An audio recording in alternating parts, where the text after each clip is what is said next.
Hey guys, this is the breakdown of the Master Sword time lapse. If you haven't seen it yet, go check it out. The link to the video is in the description. So let's get started. When modeling something, I always try to start off simple no matter how complex the object is. And honestly, most all complex objects are made up of simple shapes. You want these as your point of reference in place so you can either modify them later, or just there to remind yourself to add something later. And this goes from a creative standpoint, or if you're trying to copy something. And that's what I'm pretty much doing in the beginning of the video. If you're trying to copy or recreate an object, it helps to have references either off or on screen of a couple different angles of your subject. These are the two reference photos that I used from Breath of the Wild.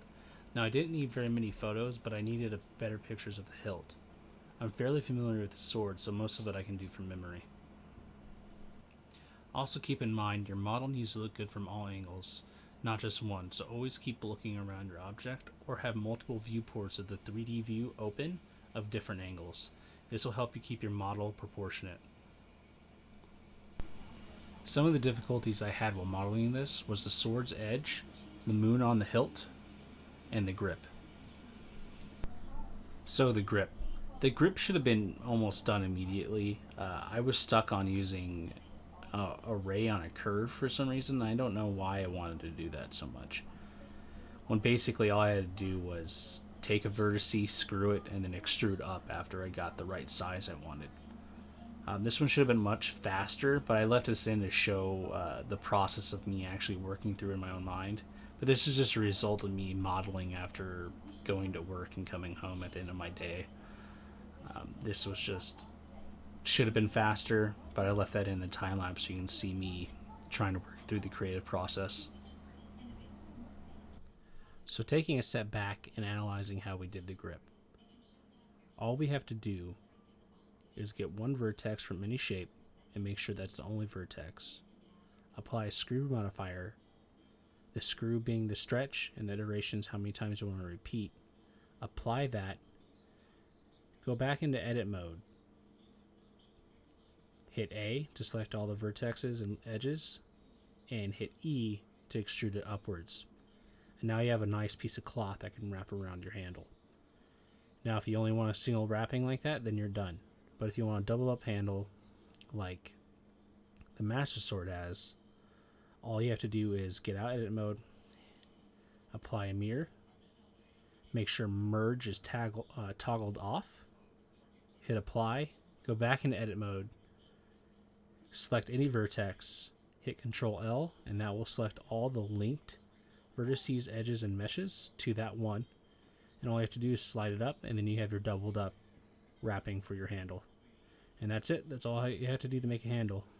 A lot more simple than what I was going through when I was trying to make it. So the moon on the hilt. This is probably one of the most complex shapes on the Master Sword. And this one borderline pissed me off and made me throw the whole project out. I tried to create it from a curve, and I don't know why. It was a mistake. I gave up on it way too late. I should have thrown that out earlier. And then tried making it from a torus, but that wasn't quite right. So I had to break down to making my own shape from a circle. I had to manipulate it into the correct arc, rotate it a bit, and then mirror it, and clip it to its partner that's been mirrored. I faced it off, and I mirrored it again to make sure it was proportionate, and then you can see that I made the points by hand, but they were lined up much better than the torus. So that took me about an hour of modeling. It should have been faster, but that was probably the most difficult ones that I met while doing this. The sword's edge. This one should have been quick, but the bulge in the middle was making it harder than it should have been. I ended up splitting the sword in half using the looping tool and then cutting off one side. And then I set the pointiness of the edge the way I wanted it. I then used the mirror modifier to clip the two objects together, getting a uniform blade.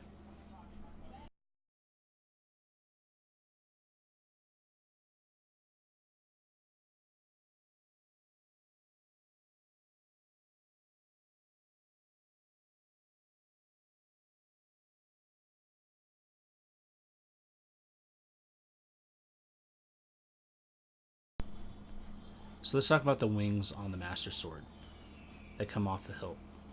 If you have good reference photos, you can see that underneath those are actually just 3 diamonds.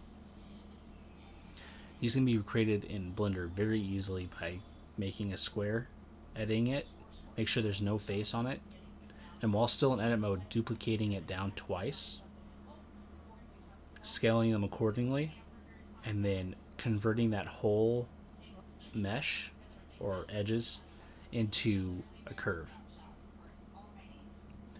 Now what you do with this curve is that you'll bring in another curve or a path and you'll set its bevel as the diamonds you just made. This will allow you to make this shape very quickly and fluid and getting the arc that you want because it's on a curve. After you're done, all you have to do is convert this back to a mesh, cut the wing so that it has that sight slant you need, and mirror it, and then put it on the hilt and make sure you get the size right.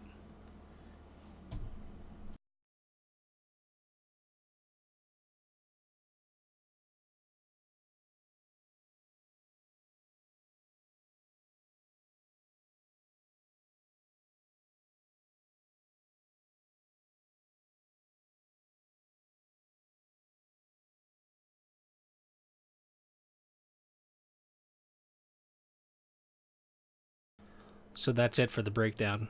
If there's anything else that you wanted me to touch on that I did not, please let me know in the comments.